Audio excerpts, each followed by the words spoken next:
Muy buenos días, comunidad del Workplace Wellness Council México. A nombre de todo el equipo del Consejo, les damos la más cordial bienvenida a nuestro webinar del día de hoy. Este día hablaremos de estigmas sobre la salud mental y tenemos como invitada a la psicóloga María Macías, a quien me voy a permitir introducir y hablarles un poco de ella. María es psicólogo y psicoanalista, creadora de Espacio Psique. Estudió la licenciatura en Psicología Clínica en la Universidad de las Américas y 2 posgrados en psicoanálisis. Desde 2010, perdón, se dedica a trabajar con adolescentes y adultos en la modalidad presencial en Ciudad de México y en línea. Ha diseñado propuestas de intervención, capacitación, especialización en salud mental y bienestar para distintas organizaciones con alcance a nivel nacional e internacional. Pues sin más, María, agradecemos mucho que estés el día de hoy aquí con la comunidad del Wellness Council. Bienvenida y adelante con tu ponencia. Muchas gracias. Muchísimas gracias, Celia, por esta bienvenida, por el espacio al Consejo. Gracias a todos. Es un gusto para mí estar aquí con todos ustedes compartiendo este tema que me interesa muchísimo y desde el cual yo me acerco a las organizaciones con distintas intervenciones.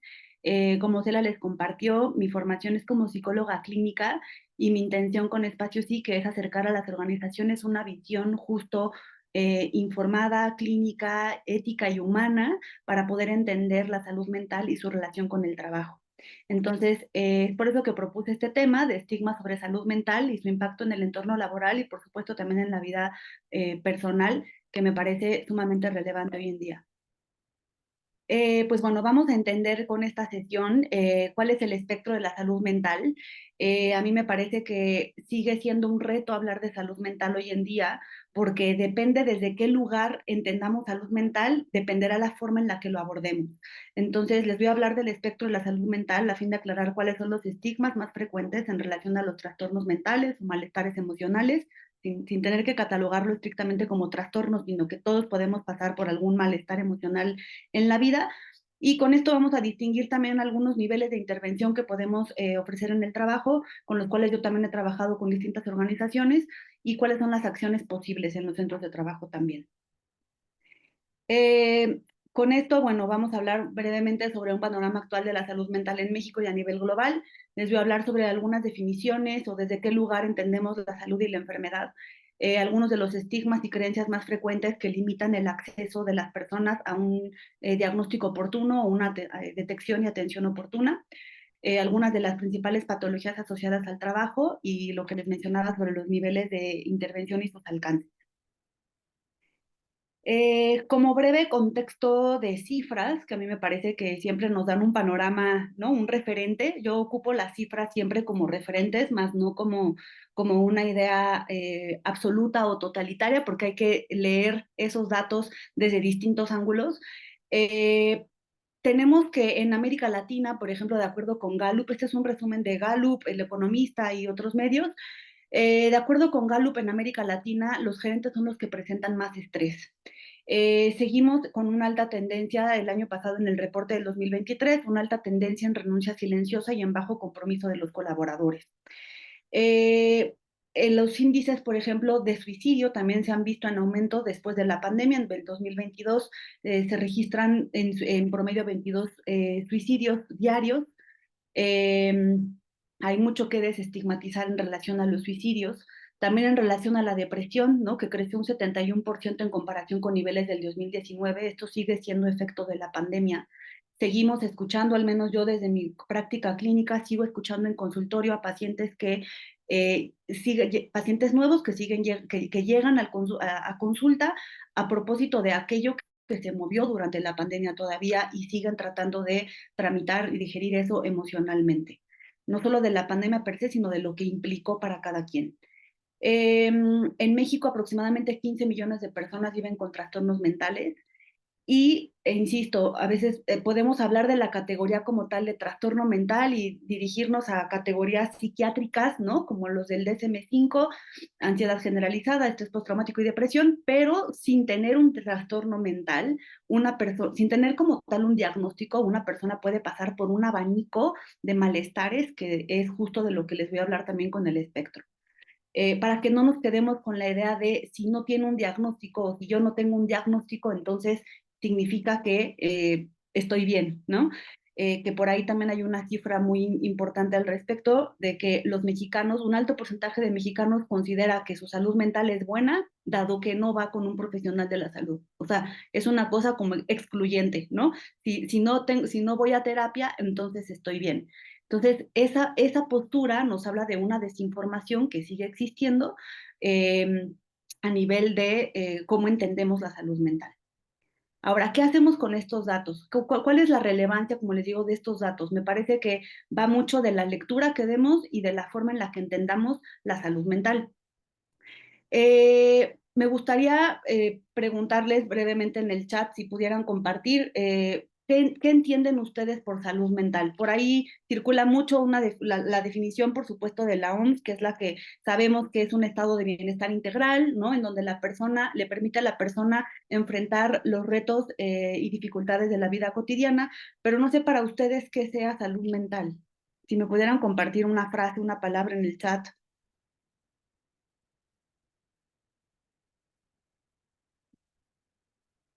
Equilibrio, Rubí, muchas gracias, entre cuerpo y mente.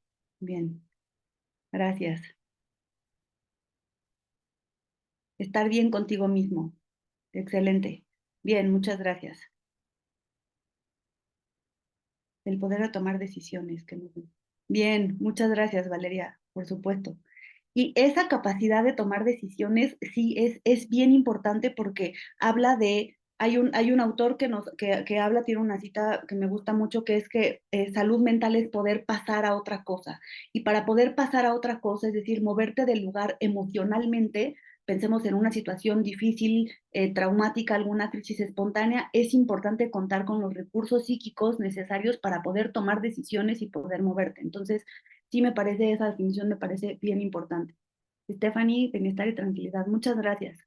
Bueno, pues vemos acá, les quiero platicar un poco de cuáles son los efectos. A ver, eh, la primera dificultad que surge al hablar de salud mental y por lo cual yo considero que en nuestro país y a nivel cultural sigue siendo, o sea, a nivel Latinoamérica también sigue siendo un reto hablar de salud mental, es porque depende mucho de cómo la definamos. Y definimos la salud mental generalmente de acuerdo a nuestro contexto social, económico y cultural.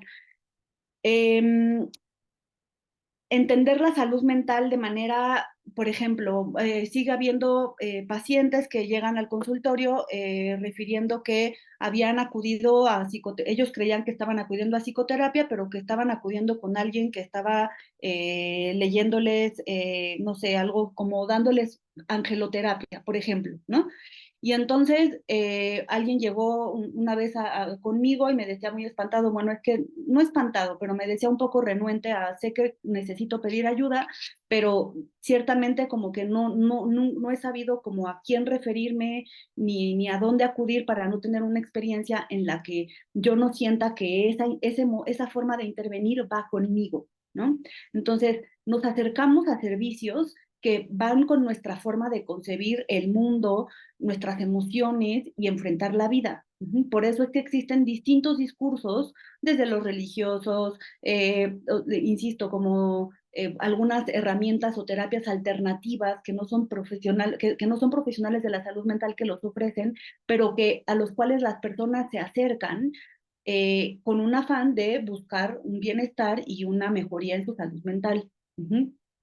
Todo bien con eso. La cuestión es que necesitamos ampliar un poco más este tipo de entendimiento, sobre todo para las intervenciones que acercamos a las organizaciones, a las y los colaboradores. Entonces, sí me parece importante partir también de la idea de que cuando a un colaborador o cualquier persona, pues puede no ser estrictamente en el trabajo, pero si nos acercamos desde una noción de enfermedad mental, muchas personas no acuden al psiquiatra o al psicoterapeuta porque temen precisamente recibir un diagnóstico que les confirme que están mal. O sea, hay muchas personas que se acercan al consultorio y me dicen, es que buscan como cierta brújula de, o sea, esto es normal, o sea, lo que me está pasando está bien o está mal. O la forma en la que estoy sintiendo, estoy loquito, ¿verdad? Hay quien bromea con eso, y cuando bromean con eso, de pronto es complejo porque lo que muchas veces se encubre ahí es un temor muy grande a quedar definido como con esos pensamientos que llegan a ser pues negativos, catastróficos, de angustia y que a muchos nos pueden pasar. Entonces, vamos a ir entendiendo en esta sesión del día de hoy también qué cosas solemos normalizar versus las cosas que a veces tendemos a creer que son rarísimas y son de lo más normal también, como pasar por estados emocionales que sean difíciles. Uh-huh. Y que lleguen a afectar nuestra productividad, nuestro desempeño laboral. Ahora, es bien importante entender que la salud mental es multifactorial. Eh, Existen factores hereditarios, ¿no? En familias, por ejemplo, trabajé muchos años en clínica de adicciones y sí había factores, hay factores genéticos hereditarios, por ejemplo, en una familia en donde la dinámica y tanto la dinámica familiar, los factores ambientales como la cuestión genética propicia un desencadenamiento de algún tipo de adicción. Existen también factores socioeconómicos que sabemos que las condiciones de desigualdad y de pobreza propician condiciones mentales y bueno, la salud mental hay que entenderla como es salud pública, ¿no? No solo es una cuestión individual, es lo que quiero, uno de los primeros mitos que también quiero compartir por acá, que la salud mental no es solo abordarla desde lo individual, sino considerando un amplio espectro de factores y de formas en las que podemos entender para con ello intervenir mejor. Y por supuesto tenemos los factores individuales. Ahí en los factores individuales me refiero mucho más a esas bases para nuestra salud mental que nos fueron otorgadas también desde la primera infancia, ¿no? Esa primera infancia es fundamental para que consolidemos muchas cosas para la forma en la que enfrentamos en la vida adulta muchos retos y situaciones difíciles, y con ello no significa que no podamos desarrollar más estrategias de afrontamiento en la vida adulta, sino que sí hay una gran parte de esta salud mental que tenemos el día de hoy que se consolidó y adquirió bases importantes en ese momento de vida. Y bueno, como les decía hace un momento también, una de la definición de la Organización Mundial de la Salud en relación a la salud mental, pues es que es un estado de bienestar integral que le permite a la persona hacer frente a las dificultades de la vida. Y a mí me gusta partir de este enfoque de bienestar integral en donde podemos abarcar 5 áreas. Tenemos el área física, mental, laboral, social, comunitario y también la económica. Hoy en día, creo que quedó mucho más claro con la pandemia, que no podemos, aunque haya trabajos remotos, híbridos o presenciales, es prácticamente imposible separar y disociarnos, o sea, eh, ser una persona en el trabajo versus la persona que somos afuera. Es decir, todas estas áreas de vida, unas más o menos desatendidas que otras, pero vamos al trabajo y nos enfrentamos al trabajo y a los retos ahí, con todo esto que nos puede llegar a generar satisfacción o intranquilidad, como puede ser un problema de salud física, como puede ser un problema familiar, como puede ser alguna situación económica que sea apremiante, y todo esto es innegable que afecta nuestro estado de bienestar integral. Esto es parte de lo que también comparto mucho en servicios de promoción a la salud mental con distintos clientes y con distintas intervenciones, para que los colaboradores puedan también como llegar a detectar cómo es que cada uno enfrenta distintos retos en cada una de estas áreas para poder hacer frente a esas situaciones de una mejor manera. Ahora, uno de los retos más importantes que tenemos al día de hoy y que tiene un impacto en las organizaciones es el uso que se le da al diagnóstico a nivel personal y laboral también, y también el temor que existe, como les decía, de muchas personas a recibir un diagnóstico que los deje como en un estado fijo y altamente y como muy angustiante de reconocerse como alguien con depresión, como alguien con ansiedad generalizada, como alguien con bipolaridad, como alguien con nombre en el diagnóstico mental que sea.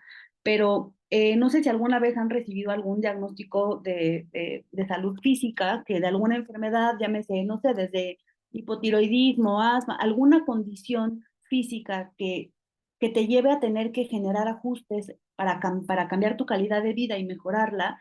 Ese tipo de diagnósticos suelen recibirse desde distintos lugares, ¿no? O sea, creo que los diagnósticos tienen la finalidad de dar claridad, pero cuando se trata de temas emocionales siguen existiendo muchos tabús en relación al- a, lo, a lo loco que puedes estar al enfrentarte en esa situación y que muchas otras personas pueden estar pasando la mejor que tú o supieron cómo enfrentar mejor la situación que tú.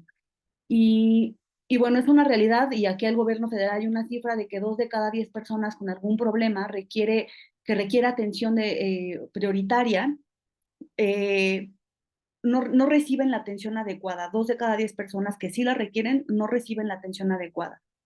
Y es una realidad que los diagnósticos tardíos también tiene que ver con que, bueno, en la tasa que tenemos en México de psiquiatras, pues es baja en comparación con otros países. Y también, como les decía, la falta de información en relación a qué profesionales de la salud pueden abordar estos temas serios de salud mental. Y en este caso, pues pueden ser los psiquiatras o psicoterapeutas que cuenten ya con un posgrado para poder atender casos justo de crisis emocionales que afecten el trabajo o afecten otras esferas de la vida. Eh, Ahora, esto es importante, los diagnósticos tienen una funcionalidad para el profesional de la salud, si bien como les decía, es importante porque también a nosotros como pacientes nos pueden dar claridad. En salud mental es algo, hay una psicoanalista que dice, los diagnósticos, y ella menciona en la infancia, se escriben con lápiz. ¿Por qué con lápiz? Porque hay que entender que los recursos psíquicos con los que cuenta una persona, la forma en la que estos recursos psíquicos que son dados desde la infancia, desde todas las experiencias que nos van forjando en la vida, eh, tenemos una plasticidad también en el cerebro que nos permite como ir adecuando muchas cosas para poder hacer frente a las dificultades. Entonces, el que los diagnósticos se escriban con lápiz implica como que seamos cuidadosos en no quedarnos como fijos en una categoría que nos impida encontrar otras formas de enfrentar, ¿no? Entonces, creo que esa es un poco la cuestión también cuando hablamos de diagnósticos que algún colaborador quiera compartir hacia la organización, que esté pasando por alguna depresión, que esté pasando por algún trastorno de ansiedad generalizada o alguna otra situación. Es importante tener ahí considerar algunas cuestiones sobre si hay o no que hacer algunos ajustes o qué requiere el colaborador, qué implica que esté comunicando ese diagnóstico a la empresa, ¿no? ¿Qué estaría esperando ese colaborador de la empresa? Y ahí también como intentar separar un poco cuál es la responsabilidad del colaborador frente a su situación, que si no fue un trastorno asociado a factores de riesgo psicosocial, pues es algo en donde ese colaborador necesita hacerse cargo por fuera de la empresa. Sin embargo, considerar que algunas de esas síntomas pudieran afectar el desempeño laboral. Ahora, les decía que la salud mental es multifactorial y bueno, aquí hice una pirámide que a veces que comparto en algunos espacios sobre los factores, sobre los eslabones que podemos, de los que a mí me gusta partir de la parte en la que más impacto tiene a la que pudiera ser que menos impacto tiene. No sé si estrictamente se da así en todos los casos, pero bueno, se puede jugar un poco con estas piezas que están separadas y tenemos también los factores sociales, culturales y biológicos, los aspectos económicos y la red de apoyo es muy importante, los entornos laborales, que es en donde es importante influir a partir de estrategias muy claras y pautas muy claras sobre cómo crear un clima laboral que permita a las personas alcanzar su máximo potencial y explorar mejor su desarrollo personal.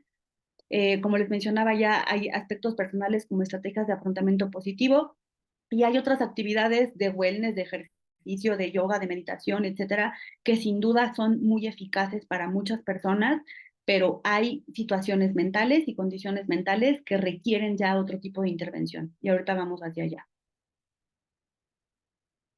Algunas de las creencias que tenemos que contribuyen al deterioro de nuestra salud mental son creencias que tienen que ver con factores sociales, ¿no?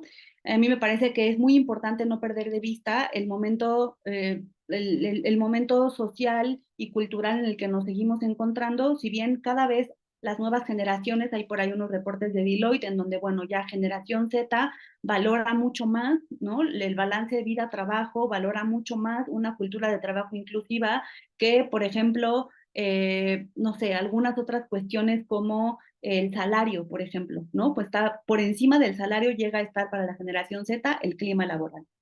Esas son algunas de las creencias que socialmente han ido transformándose con el paso de los años.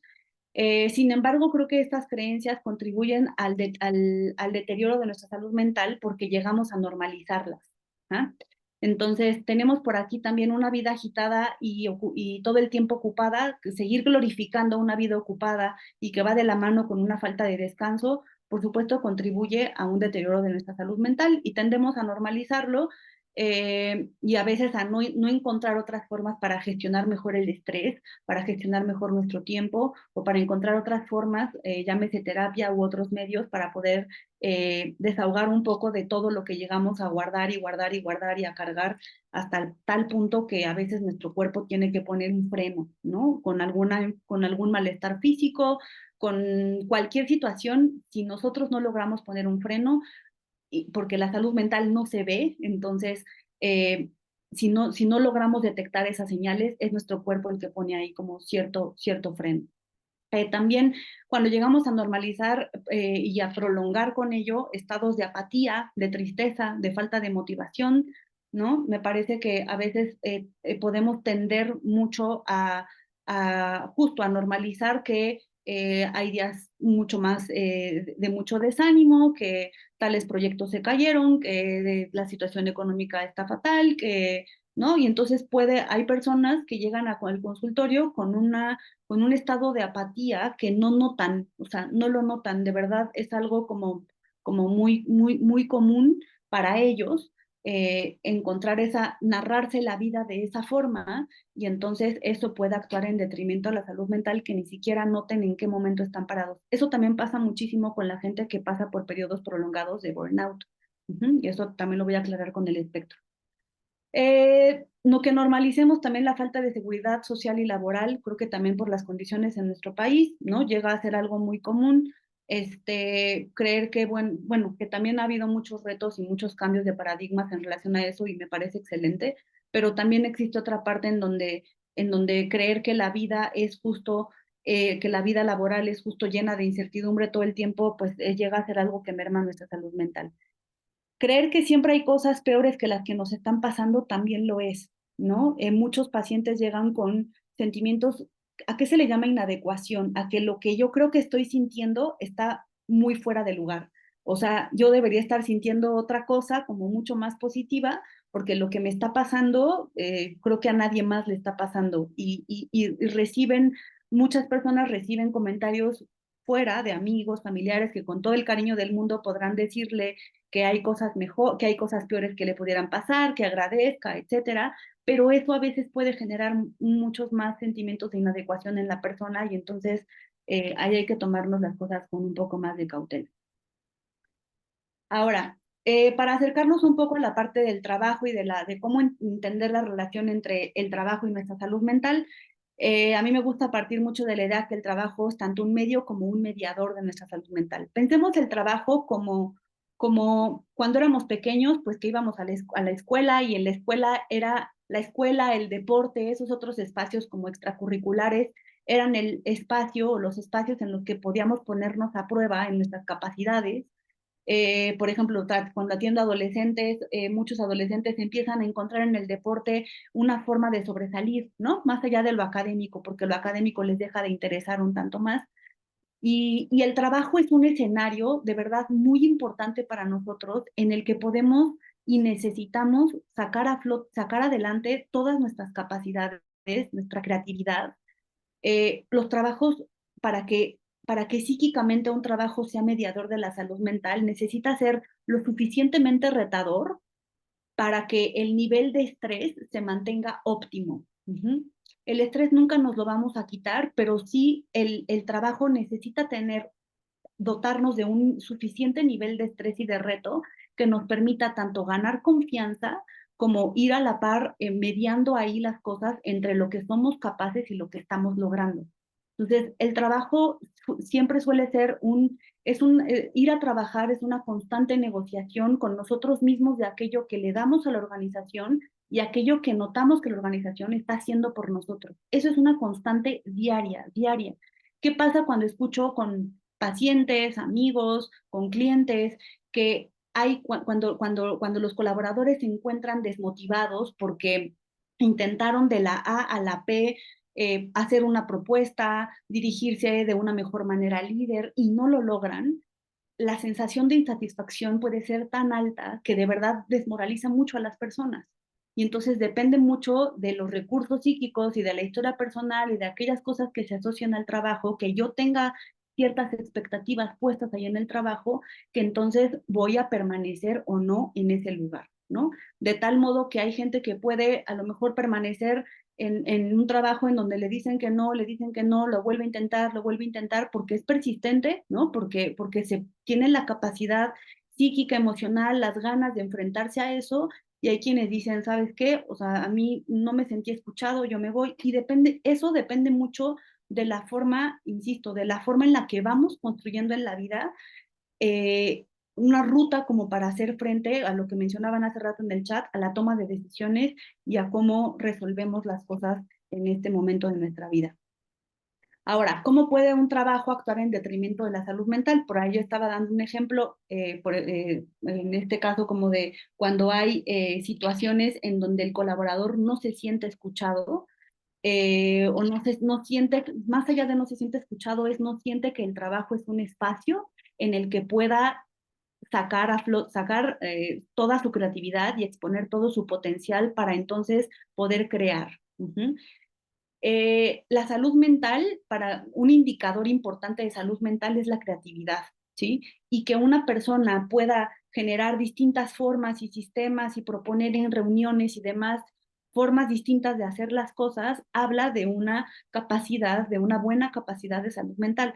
Cuando tú notas que un colaborador en una junta, después de ser bastante participativo, dejó de serlo, o sea, y eso se sostiene por cierto tiempo, es una bandera roja. A mí me parece que es muy importante que en el trabajo, sí, si bien podemos respetar que alguien puede ser más o menos introvertido, extrovertido y tener distintas formas de acercarse en juntas, sí me parece que el no proponer, el no ser creativos, el no tener ese empuje para colaborar con el equipo, me parece que pudiera haber ahí una situación que puede estar incipiente sobre su salud mental.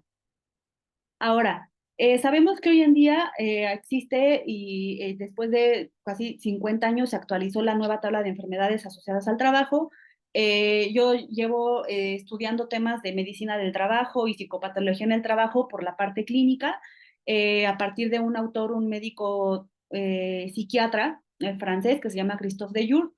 Y bueno, él precisamente, me gusta a mí partir de este enfoque de psicopatología en el trabajo para las organizaciones, en donde exploremos en conjunto, yo con algunos clientes, las condiciones de trabajo que pueden estar influyendo en la salud mental y que pueden estar generando sufrimiento psicológico en las personas. ¿Qué pasa cuando una cosa, yo les platico mucho en posts de LinkedIn que les comparto, en reuniones con clientes, cuando una cosa son los recursos que la organización le ofrezca a las personas, ¿no? Los recursos como línea de apoyo psicológica, convenios por aquí y por allá,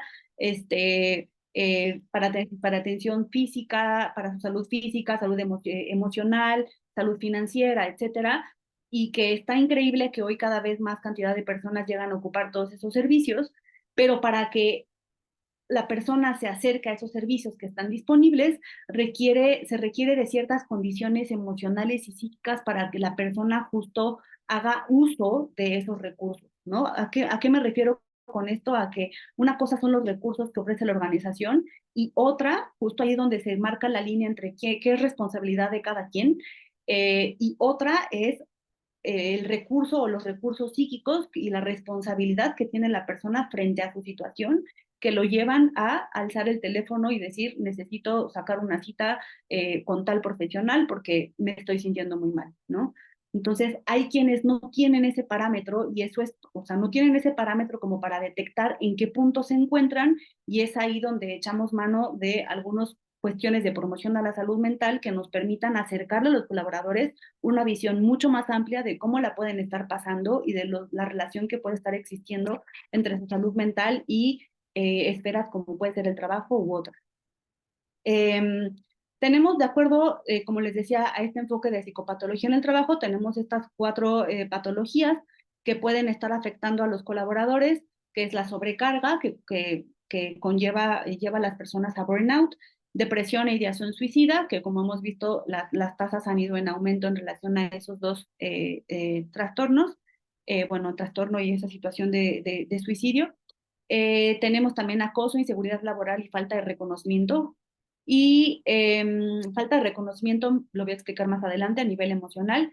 También tenemos que pueden existir crisis espontáneas asociadas a las actividades laborales y que pueden complejizarse derivado de algunos factores individuales y genéticos que tenga la persona. Si alguien va teniendo alguna pregunta en relación a esto, la puede preguntar, puede escribirla en el chat y en unos minutos más nos daremos a la tarea de comentar algunas cosas de esto. Entonces, ¿de dónde parte este modelo de psicopatología en el trabajo? Considera la parte psíquica, la dimensión psíquica de las personas, ¿no? ¿Qué es lo que agota a los trabajadores? Las demandas del trabajo, la falta de autonomía, les decía, el que el trabajo sea lo suficientemente monótono y rutinario como para no poder crear, ¿no? O proponer la persona otras formas de hacer las cosas. El trabajo es mucho más que solo un intercambio económico, si bien para muchos puede ser muy claro que lo económico es un valor muy importante en la vida de las personas, el trabajo hoy en día empieza a adquirir otra categoría y otro valor para las nuevas generaciones también. Y entonces, esta es la dimensión psíquica que considera el enfoque de psicopatología en el trabajo, que son estos factores que contribuyen al sufrimiento emocional. Cuando la persona se encuentra, un colaborador se encuentra, estamos pasando por una situación de sufrimiento emocional bastante fuerte, en donde las capacidades psíquicas, psicológicas que tenemos para enfrentarlo nos rebasan, ahí es en donde nos llegamos a desvincular emocionalmente del trabajo. Pensémoslo como en una relación de pareja o cualquier relación. Te desvinculas de la relación estando en la relación. Ajá. O puedes estar negando que la situación es difícil para ti y entonces solo vas y dices, bueno, traes esta sensación como de zozobra y de pereza y de hartazgo, pero de fastidio. Y entonces esas estrategias de defensa llegan también a ser insuficientes y ahí se amplía el espectro del que tanto les vengo mencionando que ahorita les voy a compartir en pantalla, ¿ok? Entonces, si esto va quedando claro, esto es como el desbalance que llega a existir entre la dimensión psíquica, la forma en la que podemos empezar a generar estrategias de defensa y después la forma en la que lo enfrentamos también, que puede ser una renuncia silenciosa, ¿no? Y a mí me da igual, pues mientras me paguen. Hay muchas creencias por ahí, muchas formas de enfrentar ahí las cosas que llegan a ser poco efectivas, y que es reto de las organizaciones también detectar la forma en la que justo la salud mental está interfiriendo ya en la productividad, en los resultados del negocio, etc. Y por supuesto hay que considerar los factores organizacionales, ¿no? Las políticas, la gestión, la comunicación, la participación o no que haya de los colaboradores en cierta toma de decisiones, y que eso contribuye al malestar emocional, a que el trabajo no se vea, a que no se le encuentre esa retribución emocional, no solo la económica, sino la emocional, ¿ok? Que esa es muy importante.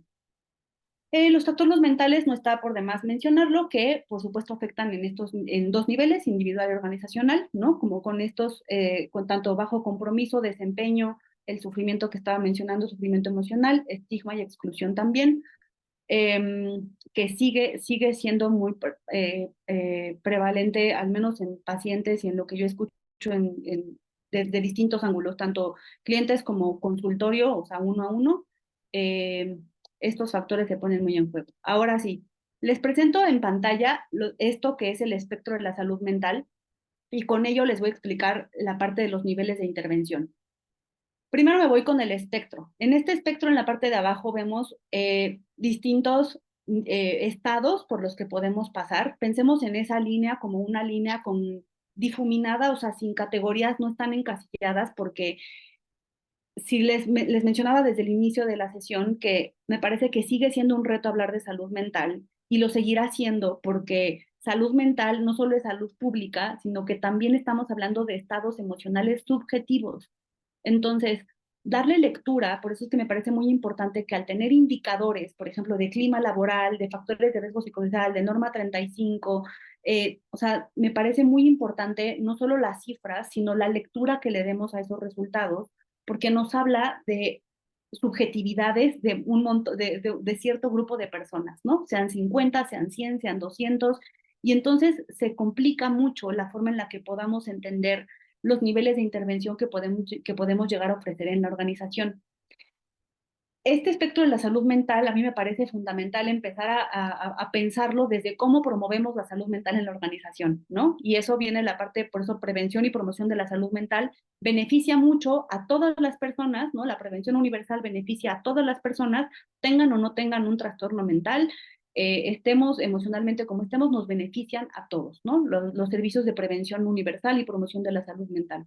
Cuando nos encontramos en situaciones, en un momento de bienestar en donde el momento de bienestar de lo que nos habla es que nos sentimos capaces de enfrentar lo que tenemos o sea, en nuestro plato, ¿no? O sea, nuestro plato puede estar medio lleno, pero sabemos qué podemos dejar fuera, qué podemos meter, que si hago por aquí, hago justo por allá, y entonces eso nos habla, eso es bienestar. Bienestar no es ausencia de problemas, como menciona la OMS, como lo mencionan autores como Melanie Klein.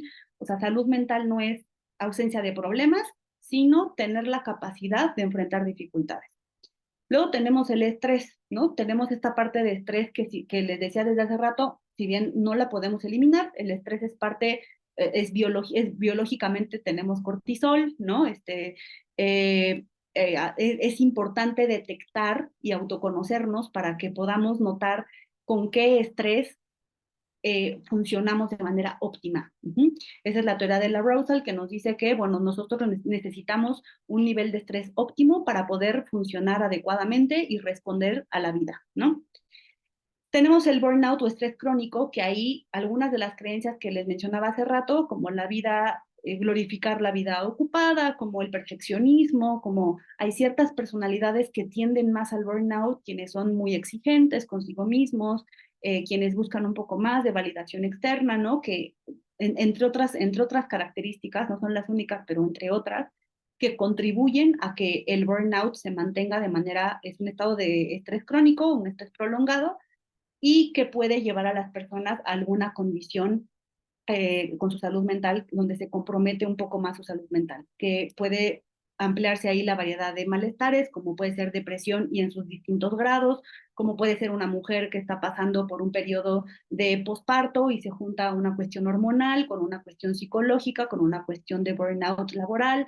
Entonces, cada cuadro, cada situación personal es completamente diferente, ¿ok? Entonces, eso es lo que me parece que complica mucho, que complica la forma en la que complica, pero a la vez hace enriquecedora la forma en la que podamos abordar la salud mental para las organizaciones a partir de una detección de necesidades también de la población que tenemos para que podamos acercarles algo que contribuya sí a su estado de bienestar integral. Y por último tenemos, bueno, enfermedad de trastorno mental y algunas alteraciones mayores propiciadas por ello, como puede ser algún intento de suicidio, como puede ser ya estar en alguna ideación suicida también, o algunas otras, una depresión que sea incapacitante, una depresión bipolar que tenga raíces orgánicas, por ejemplo. Ahí tenemos como otros factores que complican más el cuadro sintomatológico. Entonces, Con esto podemos hablar, a partir de este espectro podemos hablar de 3 niveles de intervención. Les decía prevención y promoción a la salud mental, intervenciones tempranas, que ahí es en donde vamos a hablar también de, voy a la siguiente diapositiva, de primeros auxilios psicológicos, de atención mediante la línea de ayuda psicológica, eso con intervenciones tempranas, me brinqué para acá. Intervención y seguimiento multidisciplinario también para la atención de situaciones detonantes en el centro de trabajo, ¿no? Algunos colaboradores que ya hayan pasado por algún factor, por alguna situación derivada por algún riesgo psicosocial y que entonces requiera de una intervención multidisciplinaria también de algunos profesionales de la salud para ayudar a la persona a hacer frente a lo que haya vivido en relación a sus funciones de trabajo. Tenemos que en prevención universal, pues están toda la parte de programas de habilidades de afrontamiento al estrés para todos se benefician de esta prevención. Fortalecimiento también de habilidades de liderazgo para los líderes, que sabemos ahorita, como mencionaba al inicio, siguen siendo quienes presentan mayores indicadores de estrés. En prevención selectiva tenemos también que podemos ofrecer a los managers, a equipar a los líderes, a los managers con habilidades que les permitan enfrentar conversaciones sobre salud mental con sus equipos, entrenamiento específico en manejo de estrés y prevención de burnout también, eso como parte de la prevención selectiva. Y bueno, con esto también quiero agregar que todo esto está excelente en cuanto a nivel de posibles alcances y niveles de intervención, pero hay algo fundamental que de acuerdo a un estudio que acá les comparto la referencia en pantalla, se revisó que la efectividad de los programas de asistencia al empleado en beneficio de la salud mental se encontró que un factor determinante para su efectividad es el clima laboral, ¿no? Entonces, no olvidar que la salud mental es, agrego otra cosa, no solo no es en lo individual, es salud pública y también se construye comunitariamente, ¿no? Entonces, es bien importante que consideremos la forma en la que estas intervenciones hay que acercarlas desde un lugar en donde nos permita crear las condiciones de trabajo que lleven a las personas a que el trabajo sea un medio y un mediador de su salud mental, no solo a partir de las tareas que de ahí se le ofrecen realizar, sino por la forma en la que se relaciona también con sus colaboradores, con sus compañeros, con sus colegas, con sus jefes inmediatos, porque eso es lo que llega realmente como a abrochar el que todas las otras intervenciones de las que les hablé en la diapositiva anterior, llega a abrochar perfectamente la parte para potenciar un poco más estas intervenciones. Y pues bueno, también hablar que les decía hace rato que estas estrategias de afrontamiento, la salud mental no es en lo individual, porque hay situaciones de acoso laboral, situaciones de crisis traumática, situaciones, no sé, algunas de las patologías que mencionaba hace rato, que llegan a ser, o sea, ante esas situaciones los recursos individuales llegan a ser insuficientes. Entonces, se trata de poder echar mano como justo de estrategias colectivas, comunitarias, en equipo, que lleven a las personas a no sentirse solos o abandonados como en, bueno, es tu rollo, tú lo atiendes, ¿no? Sino que se pueda hablar ahí de una corresponsabilidad o de un sentido comunitario también en el trabajo. Parte de las intervenciones que he realizado con algunas organizaciones tiene como estos 3 pilares para poder abordarlos, ¿no? Podemos hablar desde el fomento a la seguridad psicológica, desde mejorar estrategias de afrontamiento al estrés y habilidades de conversación para los líderes en relación a la salud mental, y, por supuesto, promover a nivel organizacional una forma de trabajo que favorezca la salud mental. Una forma de trabajo, insisto, me refiero a la dinámica, a las relaciones, a la forma en la que se distribuye el trabajo, a realmente crear un sentido mucho más colaborativo que individualista. También es cierto que algunos de los factores que siguen limitando el acceso a los servicios de salud, pues sigue siendo el estigma sociocultural, ¿no? El riesgo y miedo de discriminación en el trabajo, la falta de información y de conciencia sobre salud mental, la baja cobertura de servicios de salud y la percepción de debilidad ante las dificultades emocionales, que bueno, de esto ya les he venido un poco hablando a lo largo de esta sesión. Y si alguien llega a tener ahorita alguna pregunta en relación a esto, también con gusto ahorita aclaramos.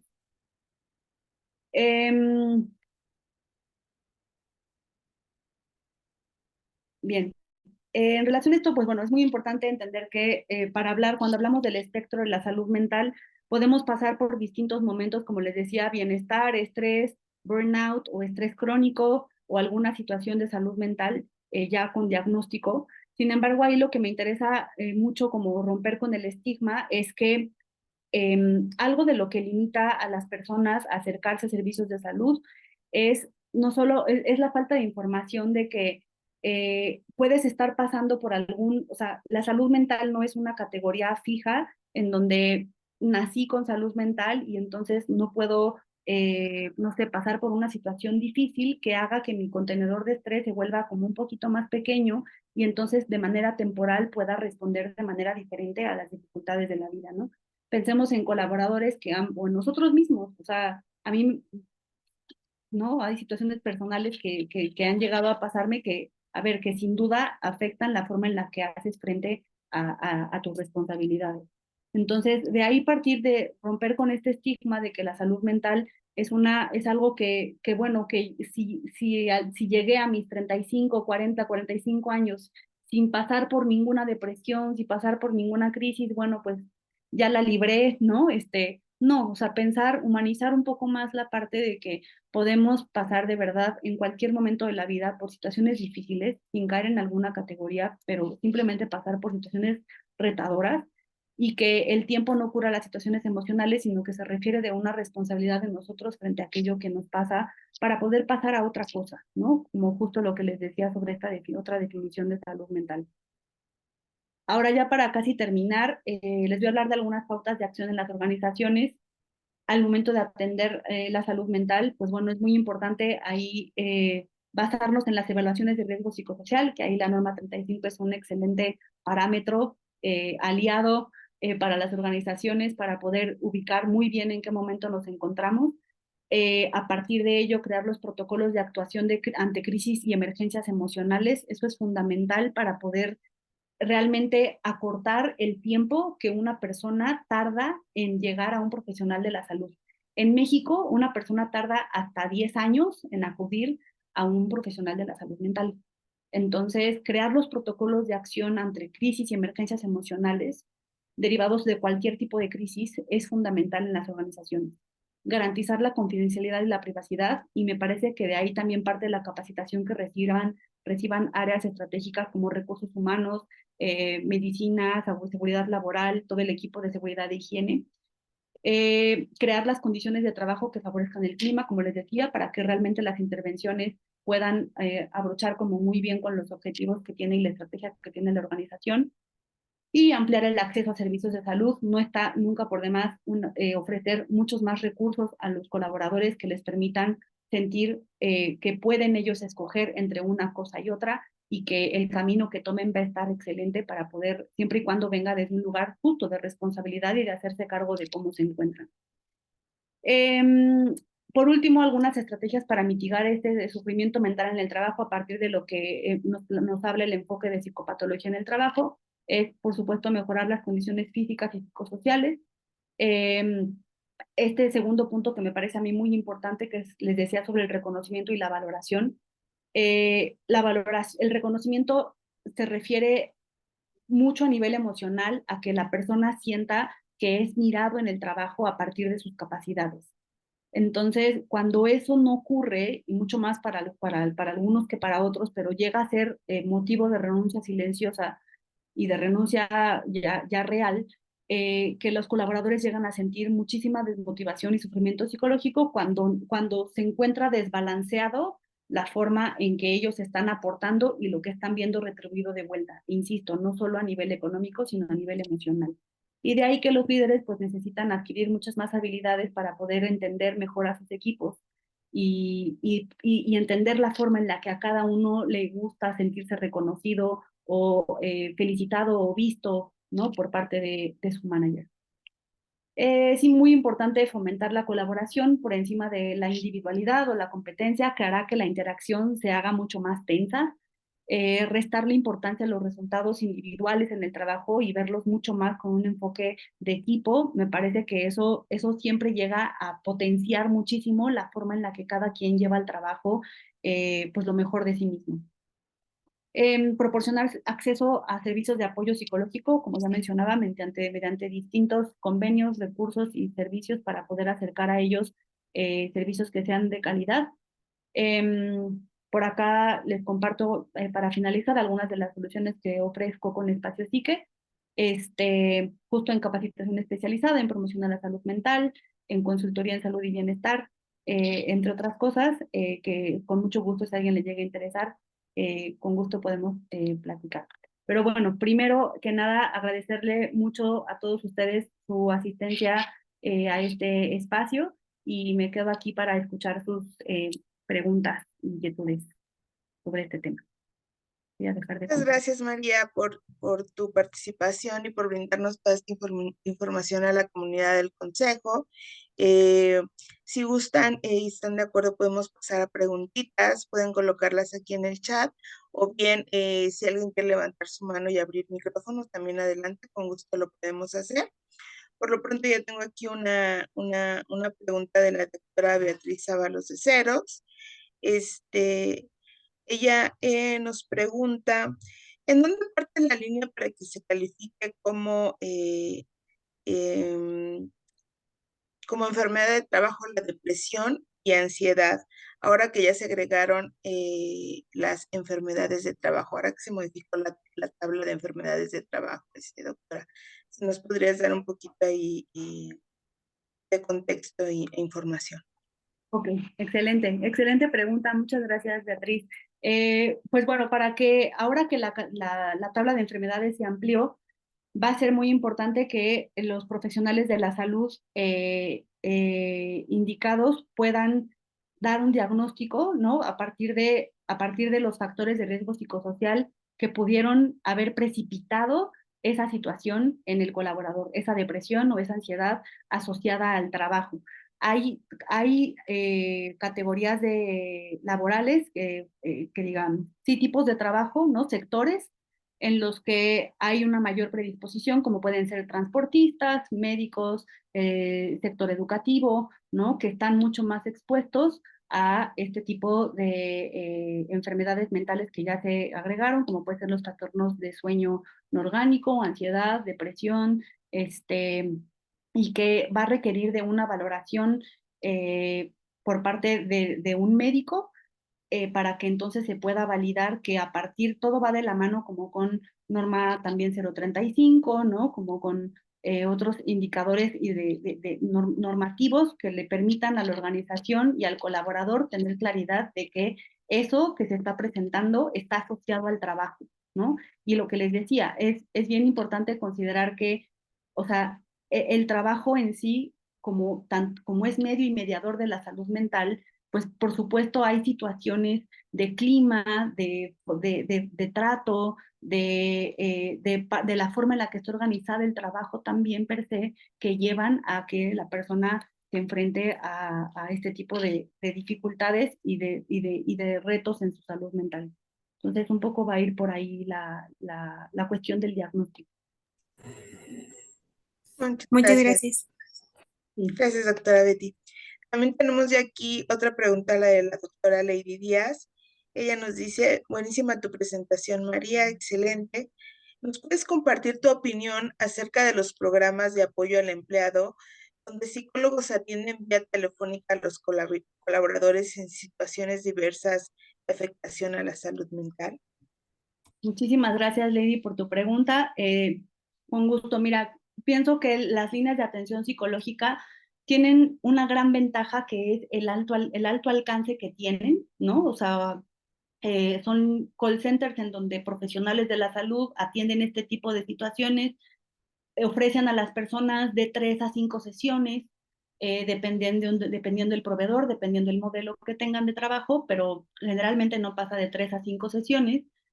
Y son intervenciones tempranas muy efectivas, pero con un alcance, como mencionaba en los niveles de intervención, con un alcance en donde si la persona requiere de una intervención psiquiátrica, terapéutica, mucho más robusta, entonces habrá que derivar y de ahí el profesional de la salud en línea podrá derivar algunos otros servicios. Pero sí me parece muy importante tener en mente, porque llega a haber colaboradores que dicen, bueno, es que a mí me derivaron, pero, o sea, como que qué ventaja no le encontré ventajas, ¿no? Por ejemplo, o es que nada más me dijo A, B, C y no le encontré más. Bueno, es que hay que tener en mente cuál es el alcance de esa intervención. No es que no sea efectiva, es que tiene un alcance y tiene objetivos muy puntuales y es muy efectiva que una organización cuente con esas líneas de apoyo, por ejemplo, para un protocolo de acción, por ejemplo, de primeros auxilios psicológicos, que los brigadistas emocionales cuenten con la capacitación para poder derivar a algún colaborador que entienda, está pasando por una situación de crisis, de intento suicida, de alguna situación compleja, y entonces pueda derivar a una línea de atención psicológica en ese momento, ¿no? Ya después nos ocupamos de otras cosas y de otros pasos. Eso. Muchas gracias, María. Tenemos aquí ya otra preguntita. ¿Las atenciones telefónicas de depresión y ansiedad son válidas para el IMSS? Mm, no tengo, no, atención telefónica como la línea de atención psicológica, Sí, justo. sí, me imagino que es justo eso. Bueno, hay proveedores de programas de PAE que, a ver, y esto es algo como que algunos colaboradores mencionan, o sea, hay una parte en donde la empresa lo único que recibe es el dato sobre el porcentaje de uso, ¿no? De ese tipo de este tipo de proveedores, de plataformas.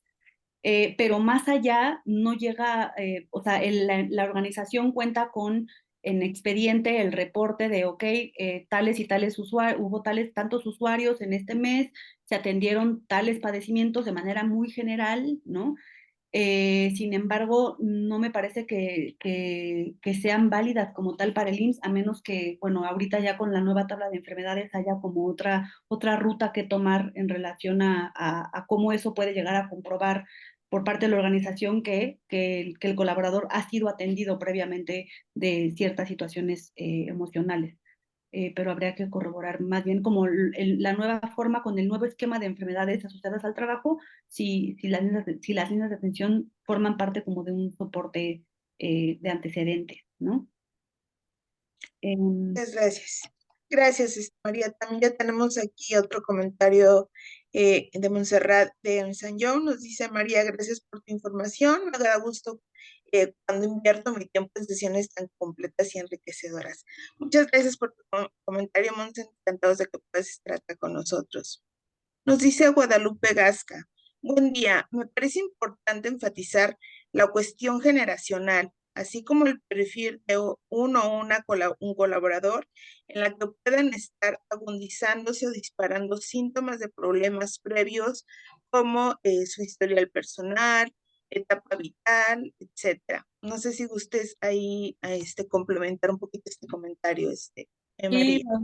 sí, muchísimas gracias. Creo que sin duda, o sea, insisto en que sí me parece bien importante seguir una ruta de cómo socialmente, ¿no? Generacionalmente y socialmente enfrentamos la vida de distintas formas. No es lo mismo la generación de mis papás, ¿no? Que tienen 60 y tantos años, que, ¿no? Casi 70, la forma en la que ellos enfrentaron la vida, a la que yo la enfrento, a la que alguien en sus 20 la está enfrentando por muchas razones, ¿no? Por retos sociales, culturales, climáticos, o sea, por muchas cosas que hemos estado viviendo y que sí, sin duda hay que hablar de una cuestión generacional, pero también creo que a veces la cuestión generacional llega a sesgar un poco la forma en la que podamos simplemente entender que somos humanos atravesando por distintos valores todo el tiempo, ¿no? O sea, que hay generaciones que también conozco a veinteañeros que valoran muchísimas cosas que dices, ay, no pareces de 20, ¿no? Pareces como, o sea, alguien más grande. O sea, ciertamente a veces basarnos en la edad puede llegar a ser un sesgo. A veces es útil, hay que tomarlo como con cierta consideración ahí de no caer en solo agrupar, ¿no? Como baby boomers, X, Z, ay, es que son tal, ay, es que es algo que está pasando también muchísimo en las organizaciones, que se acercan conmigo, y es que no sabemos cómo manejar a la generación Z. Yo, bueno, pero ¿qué está pasando con tu generación Z? No, es que son líderes que, no sé, en temas de inteligencia emocional, en temas de tal, no están enfrentando bien su posición de líder. Bueno, es que a lo mejor no es tanto por edad, sino porque, o sea, habrá que ver jerárquicamente o cómo fueron promovidos o cómo, ¿no? O sea, bajo qué circunstancias como para que ellos se sientan con las herramientas de entonces hacer frente a una nueva posición, por ejemplo, ¿no? Entonces, no sé, creo que la Sí, muy buen comentario, María. Muchas ayudando. gracias por alimentar este comentario. Muchas gracias, Guadalupe. Sí, esperamos que haya ayudado la respuesta de la doctora. Pues ya no tenemos más preguntas aquí en el chat, como siempre les mencionamos, si llegara a surgir alguna después de la sesión, con gusto me la pueden hacer llegar a una servidora y nosotros las canalizamos con la doctora María para que ella nos pueda apoyar dando respuesta posteriormente.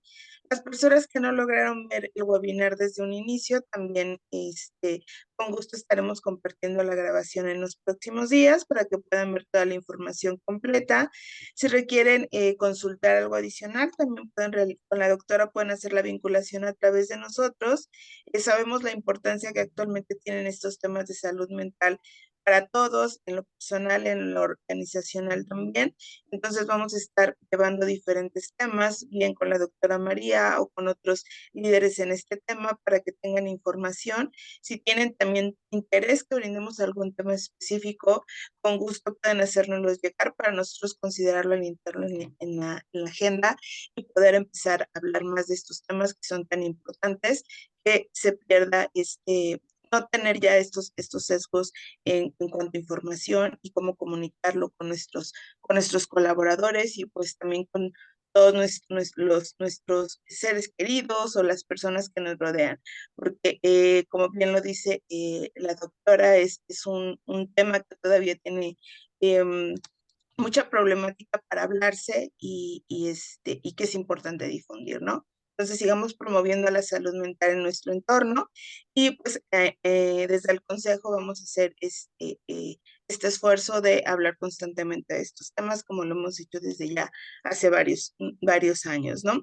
Pues doctora María, no nos resta más que agradecer tu participación. Estaremos ahí dándote lata si llegan a surgir preguntas y inquietudes de parte de nuestros socios, de nuestra comunidad. Y no, gracias a ustedes, Mario, por estar aquí. Te dicen muchas gracias, Mari.